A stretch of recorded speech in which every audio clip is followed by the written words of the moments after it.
We sold the old place, Graham. Insurance paid out.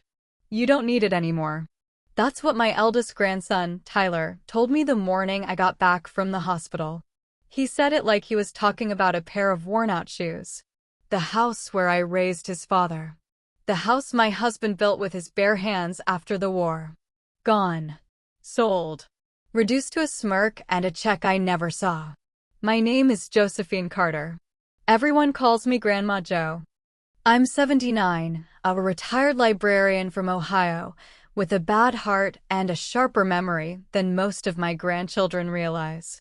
The smell of smoke still lingered on my coat from the night they burned it down. The blackened skeleton of my house stood behind the yellow tape like a corpse propped up for show. I'd been lying in a hospital bed, half paralyzed from a stroke, while they poured gasoline and lit a match. My neighbors told me later Tyler and his sister Mandy laughed as the flames climbed. "She's not coming back anyway," they'd said. I sat in my wheelchair on the cracked sidewalk, staring at the ashes. My hands trembled, not from weakness, but from rage so cold it numbed my fingertips. I asked Tyler where my belongings were. The family photos. My late husband's medals. The piano. He shrugged. Mandy rolled her eyes. "It's just stuff, Grandma," she said, like she was doing me a favor by erasing my life. I wanted to scream, but I didn't. I stayed quiet. They took that silence for surrender. That night, I was moved to Mandy's guest room, temporarily. A damp basement with a squeaky cot and a single bulb hanging overhead. They called it helping, but their whispered conversations upstairs were louder than they thought. I heard them talk about life insurance, about how much they'd get when I finally kicked the bucket. Tyler joked about turning the land into luxury cabins. Mandy laughed like she already saw the profit. I spent most nights awake, listening to the hum of the water heater. Thinking. I'd been a quiet woman my whole life, the type to bake cookies for ungrateful kids and nod politely when disrespected. That version of me died with my house. The first Betrayal crack appeared a week later. I received a letter from the insurance company, addressed to me, not to them. They hadn't expected that. My name was still on the policy. Every page I read widened my eyes. They'd filed the claim pretending to act on my behalf. They'd signed papers. They'd moved money. They thought a sick old woman couldn't read fine print. I didn't confront them that night. I made myself tea, wrapped myself in a scratchy blanket, and stared at the letter until sunrise. I replayed their laughter at the fire in my head, over and over, and something inside me hardened like cooling steel. The next morning, Tyler barged downstairs, waving his phone. "You'll need to sign the transfer, Grandma. We're moving fast on development." He didn't say please. Mandy followed behind, tapping her nails against the stair rail. "We're doing what's best for everyone," she said. Everyone but me. I looked at both of them and smiled. A thin, unfamiliar smile that made Tyler pause for half a second. "I'll think about it," I said. They didn't know it yet, but that was the moment I started planning. That afternoon, when they drove off to meet with investors, I asked Mandy's youngest boy, Luke, to bring me my old purse. It was still in the trunk of my burned car. Inside, tucked beneath a packet of mints, was a keychain I hadn't used in years, the one to my lawyer's office. Mr. Hayes, a patient man who'd helped me and my late husband draft every will, deed, and policy over 4 decades. If anyone knew how to untangle this mess, it was him. I stared at that keychain until it dug into my palm. Tyler and Mandy thought I was frail, easy to manipulate. They saw a dying woman. They forgot I was the one who raised their parents to stand on 2 feet. They forgot I was there when every paper was signed. They forgot whose name built that house brick by brick. I called Hayes's office the next morning. "I need to make some changes," I told his secretary. My voice was steady. "And I don't want anyone to know yet." "They burned my house while I was lying in a hospital bed," I whispered to myself that night. "They sold my life like a yard sale. And they think I'll just fade away."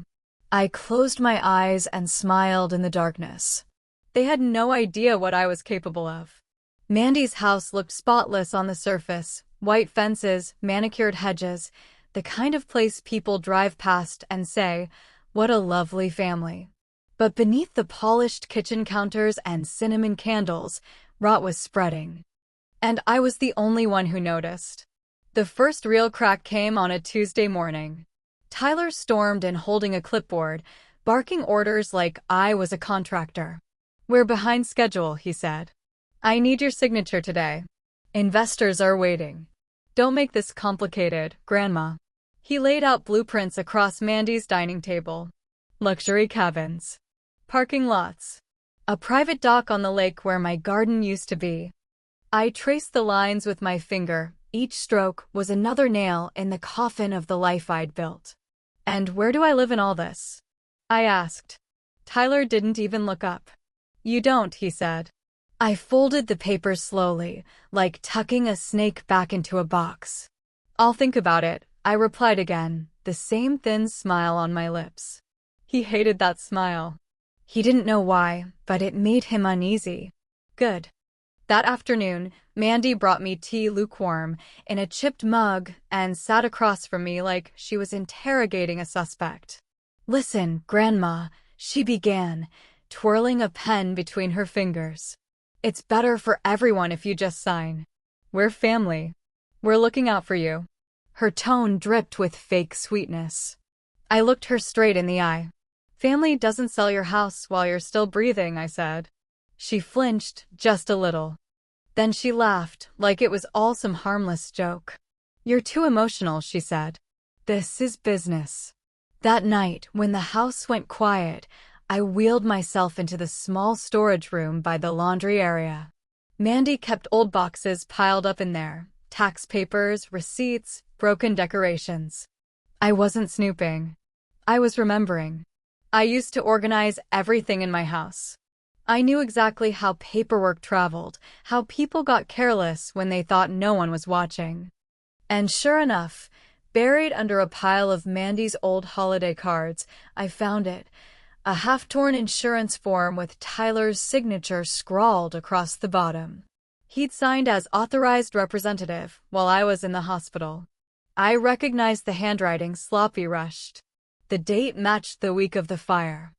I held the paper under the dim bulb, my heart pounding, not from fear, but from the thrill of catching them red-handed.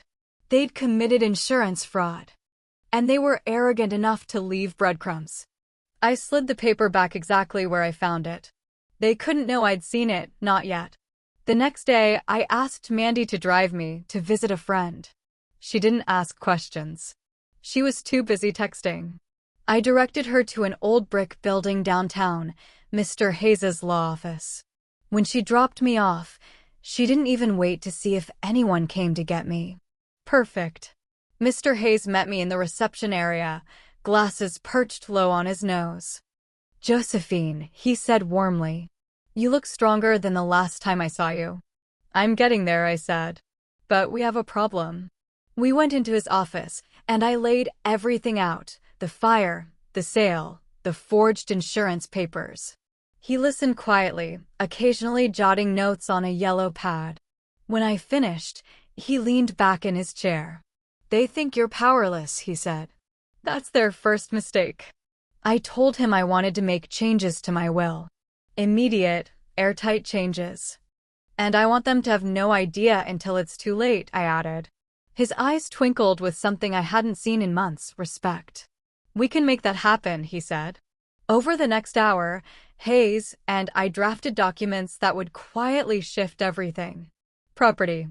Accounts. He even suggested a few legal pressure points. "If they forged signatures, there's room for criminal charges," he said. "But timing is everything. We'll let them build their little empire first." When Mandy returned to pick me up, she didn't even notice the folder tucked beneath my shawl. That night, Tyler threw a celebration dinner in Mandy's backyard. He'd closed a deal with a developer. People from town were there, laughing, clinking glasses. Tyler stood on a makeshift stage, bragging about his land and his future. My land. My future. He introduced Mandy as his partner in the family venture. I watched their faces glow under the string lights. Not one of them looked at me. I was a ghost in my own story. But ghosts see everything. Halfway through his speech, a neighbor leaned over to me. "He's moving fast," she whispered. "It's like you're not even part of it." I smiled faintly. "That's what they think," I said. The wind picked up, rattling the glasses on the tables. A storm was brewing over the lake, dark clouds rolling in from the west. Tyler raised his glass, shouting over the gusts, "Two new beginnings." Everyone cheered. I raised my glass too, but not to him. To endings. Cold, precise endings. The next morning, I asked Mandy for my birth certificate. I told her I needed it for medical paperwork. She hesitated for a moment before handing me a box of old files. She didn't realize I was testing her. She didn't realize I'd just confirmed that all the important documents were stored in one place, and she was careless enough to give me access. I waited until the house emptied out. Tyler had meetings. Mandy was shopping. I wheeled myself into her office, closed the door, and opened the box. Inside were deeds, insurance policies, tax returns. All their little secrets in neat folders. As I flipped through the papers, my heart skipped. There it was, a notarized letter dated 3 weeks before the fire, stating that I had agreed to transfer the property to Tyler. My signature. Perfectly forged. I stared at it for a long time, tracing the fake loops of my name with a trembling finger. They hadn't just stolen my house. They'd stolen my voice. And that was their second mistake. Because now I had proof. I didn't sleep that night. The forged letter sat on my lap like a loaded weapon. Every loop of that fake signature made my blood run colder. Tyler and Mandy thought they'd buried their crime under paperwork. They had no idea I'd spent 40 years organizing archives, catching typos, and finding what others missed. They forged my name, but they did it sloppily. And now they were going to pay for that mistake. The next morning, I called Mr. Hayes. "I have something," I told him. My voice was steady. "Bring it in," he said immediately. I asked Mandy to drop me at the pharmacy.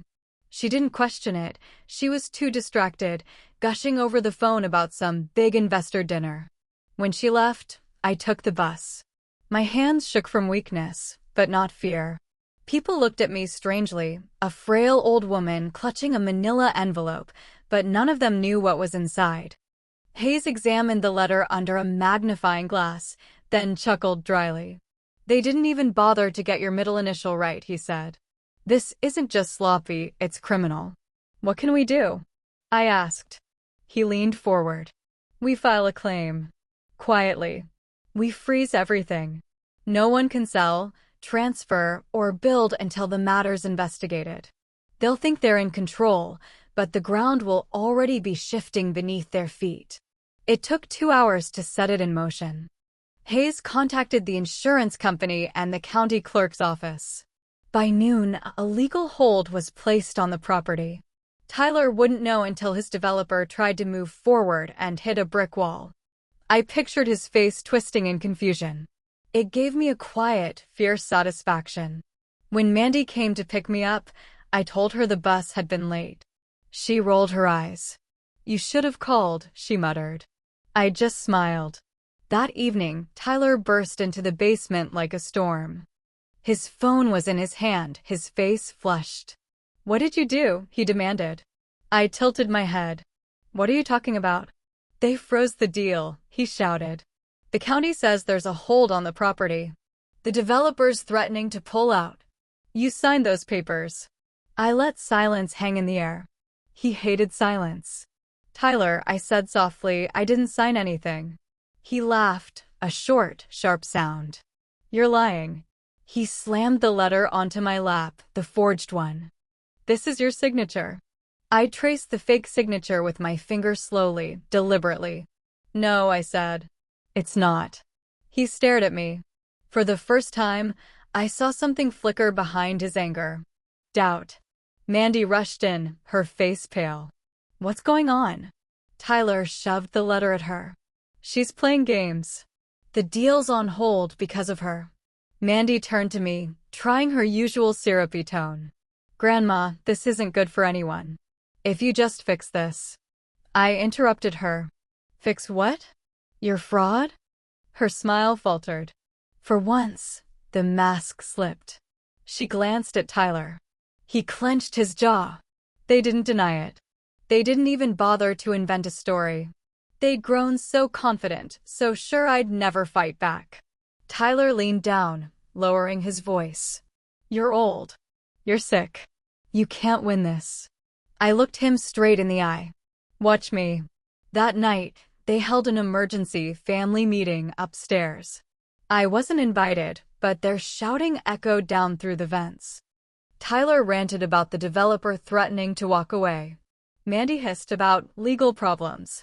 I sat downstairs sipping weak tea, listening, a strange calm settling over me. They still believed this was just a temporary hiccup. They had no idea it was only the first move. The next day, Tyler showed up with a man in a suit. This is Mr. Blanchard, he said. He's going to help us fix the paperwork mess. The man extended his hand politely. Mrs. Carter, we'd like to clear up a few things, just routine. I looked at him like I used to look at students who tried to plagiarize essays. Then you should speak to my attorney, I said. His smile froze. Tyler exploded. You got a lawyer? His voice cracked like a teenager's. Why? Because you burned down my house, I said evenly. And stole my name. The silence that followed was heavy. Blanchard cleared his throat. Perhaps we should schedule a formal meeting, he said, retreating quickly. They thought hiring a slick lawyer would scare me. All it did was confirm they were nervous. Over the next week, the pressure built. The developer pulled out. The bank asked questions. Insurance investigators started sniffing around. Tyler and Mandy scrambled, whispering behind closed doors, making late-night calls. I stayed quiet, patient, watching them panic like trapped animals. One evening, Mandy knocked on the basement door, her eyes tired. Grandma, she said softly. Why are you doing this? We're family. I looked at her. Really looked. The same girl who used to braid my hair when I was sick, who used to cry when her father yelled. Somewhere along the way, greed had eaten her alive. Because you burned everything I loved, I said. And you laughed. She didn't answer. She just walked away. A few days later, a letter arrived addressed to me from the county prosecutor's office. I opened it slowly. Inside was a notice. The insurance fraud investigation had officially begun. They were calling me as a primary witness. I folded the letter carefully and slid it into my dresser. Upstairs, Tyler's voice boomed. What do you mean investigation? I leaned back in my chair, closed my eyes, and exhaled. For the first time in weeks, I felt my heartbeat steady. The first strike had landed. But it wasn't enough. Not yet. That night, as the house grew quiet, I heard the creak of footsteps outside my basement door. Slow, hesitant. Someone was standing there, listening. I didn't move. I just stared at the shadow under the door. And then, the doorknob turned.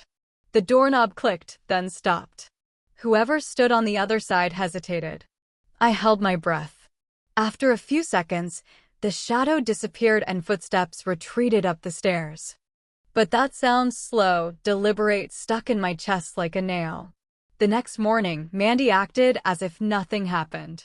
She brought me oatmeal, humming some tune. But her eyes kept darting toward the basement door. Tyler was nowhere to be seen. He'd left early, dressed in a suit, phone glued to his ear.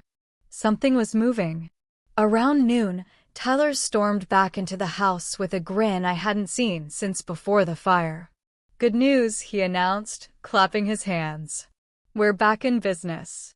Mandy practically skipped into the kitchen. What happened? He dropped a folder on the table like a magician revealing a trick. Blanchard found a workaround. The developer's giving us 2 weeks to clear the hold. We can settle with Grandma privately, sign a few agreements, make it all go away. They won't need the investigation if we cooperate. He turned to me, smiling too wide.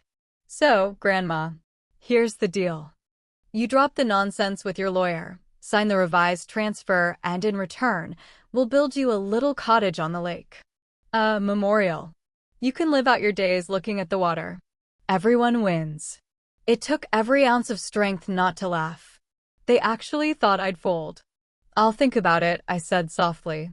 Tyler's smile faltered for just a second, then returned. You'll see it's for the best. For the next few days, the atmosphere shifted. They stopped snapping at me. Mandy made me tea, folded my laundry, even played old music on the radio. Tyler brought me a catalog of cabin designs, talking about legacy and honoring your memory. They were trying to butter me up. At first, I let them believe it was working. I nodded during their rehearsed speeches. I stared out the window thoughtfully when they mentioned the new lake cottage. I even pretended to look through the catalog at night. They thought the legal pressure had scared me. They thought the old woman was tired. Behind their backs, Hayes and I were moving quietly.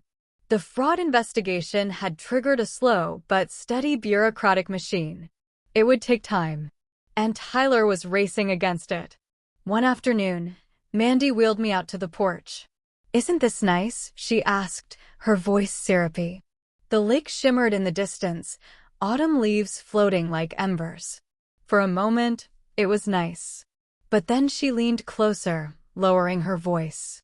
"You don't have to make this ugly, Grandma. We can keep the family together." I turned to her. "Family?" My voice was quiet, almost gentle. "You set fire to my home while I was in a hospital bed." Her jaw tightened. "That wasn't me," she muttered. But she didn't deny it happened. Tyler started hosting meetings at the house again. Cars lined the driveway. Men in expensive jackets shook his hand and laughed on the porch. He walked around like a king, chest out, his confidence returning. I watched from the window, invisible. Then came the newspaper article. Mandy burst into the basement holding a folded copy of the Lakeview Herald. "Look," she said. On the front page, local family plans lakefront development to honor matriarch. There was a picture of Tyler, smiling broadly, one hand on my wheelchair. It was from a charity event years ago. They'd recycled it to make it look like I supported the project. The article painted Tyler as a devoted grandson continuing his grandmother's legacy. Not one word about the investigation. Not one mention of forged documents. According to the paper, I was a willing participant, blessing the future of the Carter estate. My stomach tightened. It was a PR move. Clever. They were trying to sway public opinion before the legal hammer dropped. That evening, neighbors stopped by to congratulate me. "You must be so proud," one woman said. "Tyler's done so much for the town." I forced a smile. "Yes," I said. "He's certainly done something." Behind closed doors, Tyler strutted around like he'd already won. "See, Grandma," he said one night. "People are on our side. It's easier if you don't fight it." For the first time, a sliver of doubt crept in, not about my plan, but about timing. They were fast. Too fast. Public sympathy could buy them influence. If they convinced the town I was just a confused old woman, my legal strike might not hit as hard. I called Hayes the next morning. "They're turning this into a spectacle," I said. "I saw the article," he replied. "Don't worry. PR games won't save them when the fraud evidence lands. But Josephine, brace yourself. They might try something bolder before that happens." He was right. 2 nights later, I woke to the sound of footsteps again.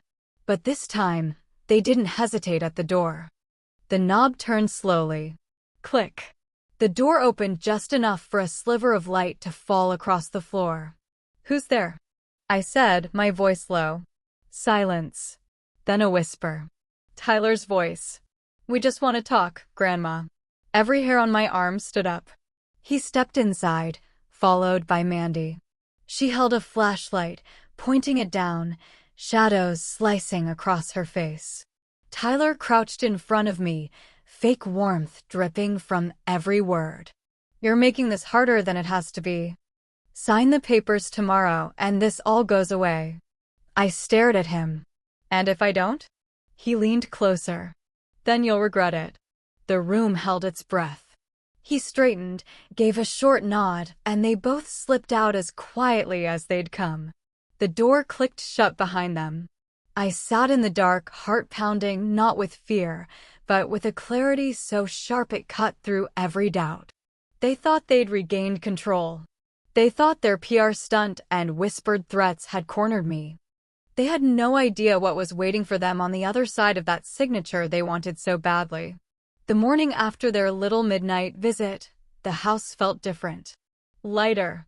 Almost cheerful. Tyler whistled while making coffee. Mandy wore her favorite pink sweater, the one she saved for when she wanted to look innocent. They moved around me like stage actors, pretending everything was normal. Tyler slid a new folder onto my breakfast tray. "This is the final version," he said, voice dripping with confidence. "All cleaned up. The lawyers are happy. The developer's happy. You sign this, Grandma, and we can all move forward." I stared at the folder for a long moment. "And if I don't?" I asked. His smile didn't reach his eyes. "Let's not be dramatic. Everyone knows it's what you really want." Mandy chimed in, her voice sugary. "It's your legacy, Grandma. We're just helping you shape it." I ran my finger over the folder's edge, then pushed it aside. "I need time." Tyler's jaw clenched for a split second before he forced a laugh. "Of course. Take all the time you need. We've got a meeting with the developer tomorrow. But hey, no pressure." They left the kitchen, their footsteps light, smug. They thought I was softening. They thought their late-night threat had shaken me. I spent that afternoon upstairs in the living room, something I hadn't done in weeks. Mandy had left to get groceries, Tyler was out at his meeting, and for a few rare hours, the house was quiet. I wheeled over to the large window overlooking the lake. Autumn was almost gone. The trees were bare, the water gray. It matched the feeling in my chest, calm, but cold. I thought about the woman I'd been before the stroke. Quiet. Accommodating. Always trying to keep the peace. That woman would have signed the papers just to avoid conflict. But that woman was gone the night my house burned down. Around dusk, Mandy returned. She found me upstairs and nearly dropped the grocery bags. "You're up here," she said, trying to sound cheerful. "I was starting to worry about you down in that basement all the time." I watched her unload the groceries, organic vegetables, fancy cheese, imported wine. All paid for by the insurance money. "You and Tyler seem happy lately," I said. She froze for a split second, then laughed too loudly. "Why wouldn't we be?" "Because the fraud investigation hasn't gone away," I said quietly. "And the county isn't exactly known for forgiving forged signatures." The smile on her face faltered like a candle in wind. "You don't know what you're talking about," she said quickly, turning away. But her hands trembled when she placed the wine bottle on the counter. That night, Tyler returned late. He was buzzing with energy, pacing the kitchen like a man with a secret. "It's almost done," he kept saying. 2 days, maybe 3. We'll have Grandma's signature, and then no one can touch us. Not even the county." They really believed it. The next morning, Mandy dressed me like a child being prepared for picture day. "We're meeting Blanchard at the bank," she explained. "It's just a formality. We need to update some documents, make everything neat and official. It'll make things easier for everyone." "Everyone," I repeated, looking at her reflection in the mirror. She avoided my gaze. They drove me downtown like they were escorting royalty. Tyler opened the car door with exaggerated politeness. Mandy wheeled me into the bank's polished marble lobby, where Blanchard waited, briefcase in hand, smile tight. "Mrs. Carter," he said. "Thank you for coming." They ushered me into a glass-walled conference room. Papers were spread out on the table. Tyler hovered behind me like a shadow, Mandy at my side like a nurse. Blanchard began his pitch, smooth as silk.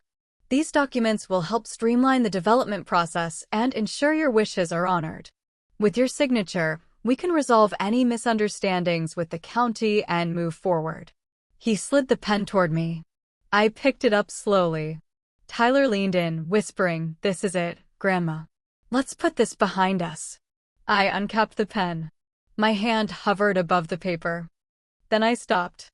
"I want to read it," I said. Blanchard hesitated. "Of course, but—" I said, I repeated, louder this time, "I want to read it." The room fell silent. I took the packet and flipped through page after page. Tyler's patience frayed visibly with each passing second. Mandy fidgeted. Blanchard tried to hide his discomfort. And then I found it, the clause buried on page 6, a complete transfer of the property to Tyler and Mandy, irrevocable, with care provisions that amounted to a decorative cottage and a stipend that barely covered utilities. I looked up. "You think I'm stupid," I said calmly. Tyler forced a laugh. "Come on, Grandma, it's just legal jargon." I dropped the pen onto the table.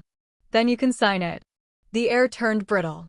Tyler's mask cracked for just a moment. "Grandma, don't make this difficult." I leaned back in my chair. "I'm not making it difficult. I'm making it fair." The meeting ended with forced smiles and clenched jaws. On the way home, Tyler drove in silence, fingers tapping the steering wheel. Mandy stared out the window, lips pressed thin. They thought I was hesitating, that I was one weak moment away from surrender. That was exactly what I wanted them to believe. 2 nights later, I woke to the sound of their voices upstairs, tense, urgent. I wheeled quietly to the foot of the basement stairs and listened. "She's stalling," Mandy hissed. Tyler's voice was low and sharp. "She's bluffing. Old people get scared when the pressure's on. She'll fold. She always does." Mandy didn't sound convinced.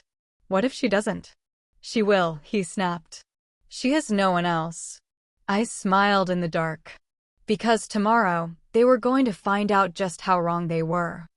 The next morning, the house was eerily quiet. No forced cheerfulness. No whistling in the kitchen. Mandy moved around like a ghost, avoiding my eyes. Tyler spent most of the day outside, pacing on the porch with his phone pressed to his ear, barking at someone I couldn't see. Whatever illusion of control they'd built over the past week was starting to crack. I didn't have to wait long for the first fracture. Just after lunch, a white SUV pulled into the driveway. 2 men in suits stepped out, followed by a woman with a clipboard. Mandy's face drained of color the moment she saw them. Tyler came running in, slamming the door behind him. "They're here," he hissed. "Who?" Mandy whispered. "The insurance investigators." For a brief moment, neither of them moved. Then, like 2 actors improvising a bad scene, they plastered on fake smiles and opened the door. "Good afternoon," Tyler boomed. "Come on in." I stayed in the living room, by the window. The investigators introduced themselves politely, then got right to the point. "We're following up on the claim related to the Carter property fire," the woman said. "We just need to clarify some inconsistencies in the documents." "Inconsistencies?" Tyler repeated, feigning confusion. "Yes," she replied, flipping through her folder. "Specifically regarding signatures, dates, and statements made while Mrs. Carter was hospitalized." The word hospitalized hung in the air like smoke. Mandy tried to redirect the conversation. "Would you like some coffee?" she chirped. But the investigators weren't here for hospitality. They split up, one asking questions, the other taking photographs of documents, the woman recording every word. Tyler's smooth confidence began to slip. His answers got shorter, his laugh more forced. I sat quietly, sipping tea, watching it unfold like a slow-moving play I'd already read the ending to. At one point, the woman approached me. "Mrs. Carter," she said gently. "Did you authorize anyone to sign documents or make financial decisions on your behalf while you were in the hospital?" I looked her straight in the eye. "No," I said. "I did not." Tyler's head snapped toward me. His jaw clenched so hard I could hear it. Mandy jumped in, her voice high-pitched. "She doesn't remember. She was on medication." The investigator didn't even glance at her. "Mrs. Carter seems very clear to me," she said evenly, scribbling notes. When they left, the house felt like a storm cell. Thick, electric air. Tyler turned on me the moment the door closed. "You think you're clever?" he snapped. "You think you can ruin everything?" "I'm not ruining anything," I said calmly. "I'm telling the truth." He took a step toward me, then stopped. Something in my eyes made him hesitate. He wasn't just angry anymore. He was scared. That night, the shouting started. I lay awake downstairs as their argument rattled the walls. "She's going to destroy us," Mandy yelled. "She's bluffing," Tyler barked back. "She told the investigators she didn't sign anything." "So what?" "We'll fix it." "How?" Mandy's voice cracked. "We forged her name, Tyler. Do you understand what that means?" Silence. Heavy, telling silence. By morning, their panic had shifted into strategy. Tyler drove into town early. Mandy hovered near me like a nervous shadow, trying to gauge what I knew. She brought me tea, forced small talk, but her eyes kept flicking toward the phone, waiting for Tyler's updates. Around noon, the phone rang. She snatched it up before the first ring ended. "Well?" she whispered. Then louder. "What do you mean they froze the accounts?" I froze mid-sip. "There it is." She listened for a few seconds, then slammed the phone down. "This can't be happening," she muttered. When Tyler returned, he didn't bother with pleasantries. He threw his jacket onto a chair and dropped into the seat across from me. His face was pale beneath the anger. "The insurance company froze the payout," he said flatly. "They're reviewing the entire claim. Every cent." Mandy sank onto the couch like her legs had given out. "All of it," she whispered. He nodded. "All of it." The silence that followed was delicious. They'd spent the last month treating me like a helpless relic while they planned their empire. Now the walls were closing in, and they were trapped inside. Over the next few days, things unraveled fast. Tyler's developer called, furious about delays. The county sent notice about possible criminal proceedings. The bank requested verification for every transaction tied to the fire payout. Tyler paced the house like a caged animal, snapping at Mandy, slamming doors. Mandy started crying at night. I could hear her through the vents. And through it all, I stayed silent. Calm. Watching. Then, the twist I'd been waiting for arrived, not from me, but from them. One evening, Mandy knocked on the basement door, eyes swollen. "Grandma," she whispered. "Can we talk?" I nodded. She sat across from me, hands twisted in her lap. "I didn't want to burn the house," she said quietly. "It was Tyler's idea. He said it was the only way to get the insurance money. I didn't stop him. I didn't think anyone would get hurt." Her voice cracked on the last word. She wasn't confessing out of guilt. She was terrified. "If I tell them what happened, maybe they'll go easier on me," she whispered. For the first time in weeks, I felt a flicker of something unexpected pity. She'd been cruel, yes. Complicit, yes. But she was breaking now, and Tyler didn't even see it. "Mandy," I said slowly, "sometimes telling the truth is the only way out." She stared at me, eyes wide. "Would you help me?" I didn't answer. Not yet. I needed to see how far she'd go. Upstairs, Tyler's voice boomed through the house. "Mandy, where are you?" She jumped, pale as paper. "Don't tell him we talked," she whispered, then fled up the stairs. I listened to the sound of their argument build, sharp and frantic. Tyler accused.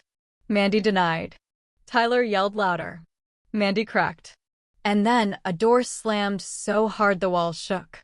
For the first time since the fire, Tyler and Mandy were no longer united. And that was exactly what I needed. After that door slammed upstairs, the house was never the same again. The silence the next morning was thick and brittle, like a pane of glass waiting for a stone. Tyler avoided Mandy completely. Mandy tiptoed around Tyler like he was a ticking bomb.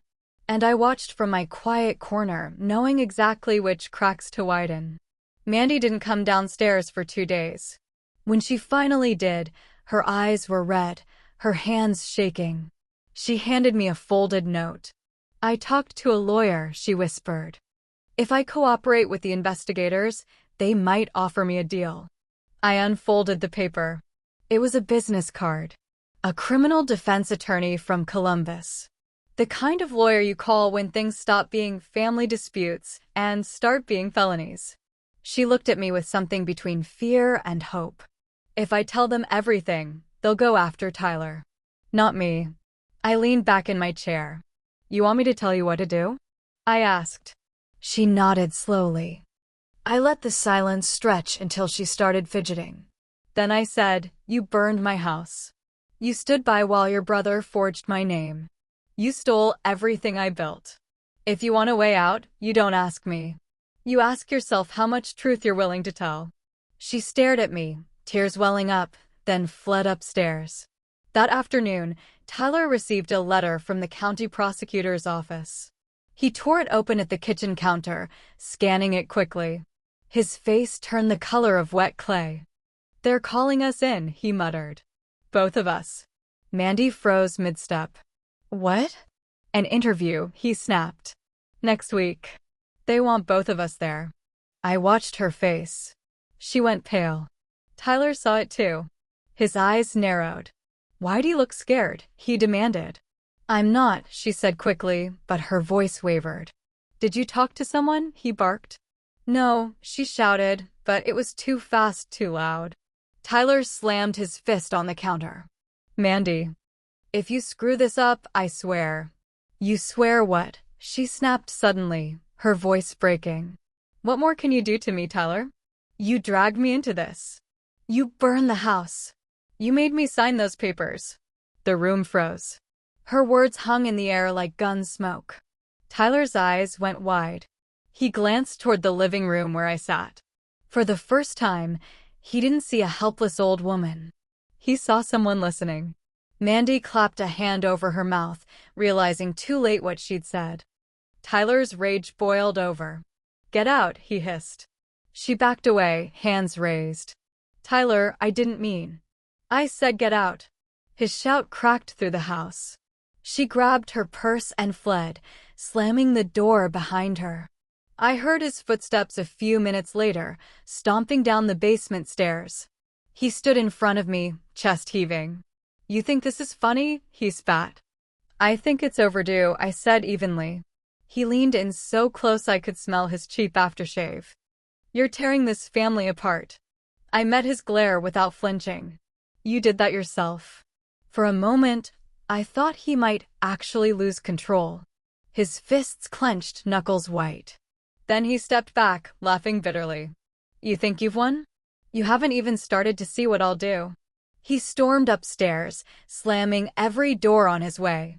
But the truth was, he'd already lost. He just didn't know it yet. Mandy came back late that night. I heard her footsteps on the porch long before she knocked softly on my door. "Can I stay here?" she whispered. I let her in. She sat at the foot of my bed, exhausted, broken down to the last thread. "I'm done protecting him," she said. "I'm going to tell them everything." I nodded slowly. "Then make sure you tell it well." The next day, she drove to Columbus. She didn't tell Tyler. She didn't tell me what she said, but when she returned that evening, her hands weren't shaking anymore. There was a strange calm about her, like a storm after lightning hits the tallest tree. Tyler, on the other hand, was unraveling fast. He spent hours on the phone with lawyers, shouting into the receiver. He slammed cupboards, snapped at neighbors, stopped answering developers' calls. Rumors started trickling through town about forged signatures, frozen accounts, investigators. The Lakeview Herald, which had once called him visionary, now printed cautious, vague articles about legal disputes surrounding the Carter property. His PR shield was crumbling. 2 nights later, I heard a car pull up quietly. Not the usual rumble of Tyler's truck, but a sedan. I peeked through the curtain. 2 men in plain clothes stepped out, followed by a third in a windbreaker with a county seal on the chest. I didn't move. I just waited. A firm knock echoed through the house. Tyler answered, voice sharp. What's this about? Mr. Carter, one of the men said. We have a few questions regarding your involvement in the insurance claim and subsequent property transfer. Mandy stood in the hallway, arms crossed. She didn't say a word. The conversation lasted 20 minutes. When the men left, Tyler closed the door slowly. He turned around, face blank. Then he saw Mandy watching him. You, he hissed. You talked to them. She didn't deny it.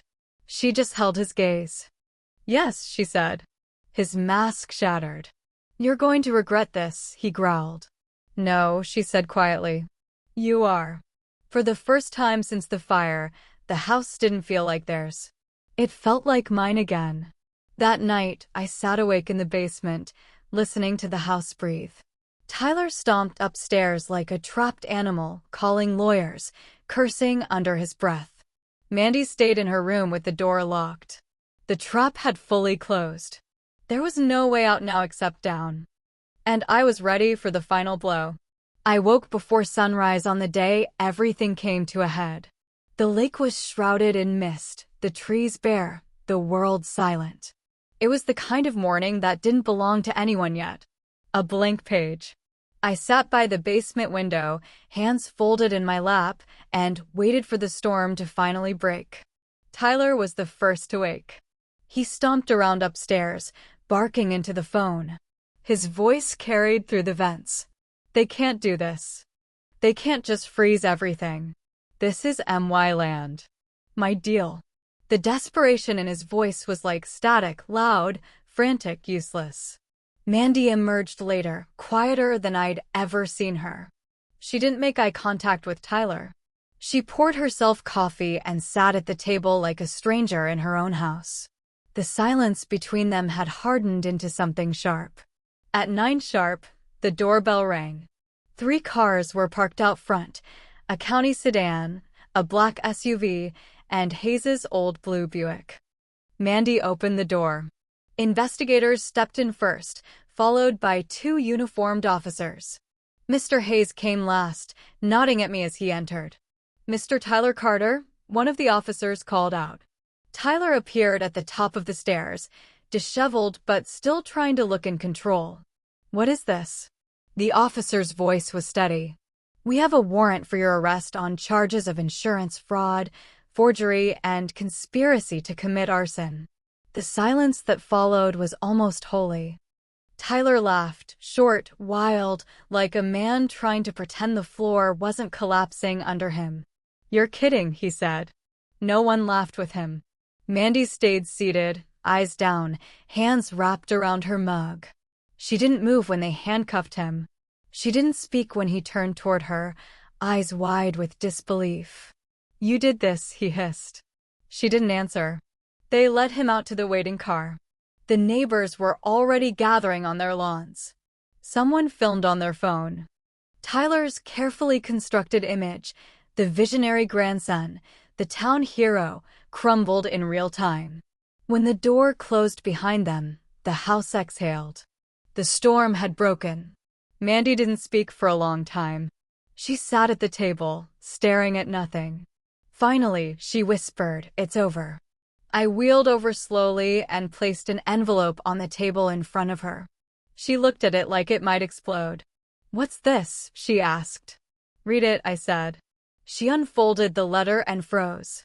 Her lips moved silently as she read, eyes widening with each line. It was my new will. Hayes and I had finalized it weeks ago, quietly, while Tyler and Mandy were busy playing power games. Every penny, every piece of land, every account had been reassigned. Not to Tyler. Not to Mandy. Not even to the extended family who had pretended to care after the fire. I'd transferred everything to a community trust. The Carter land would become a public park and historical preserve, protected from development forever. The house insurance payout, once unfrozen, would fund a library and scholarship program for kids in town.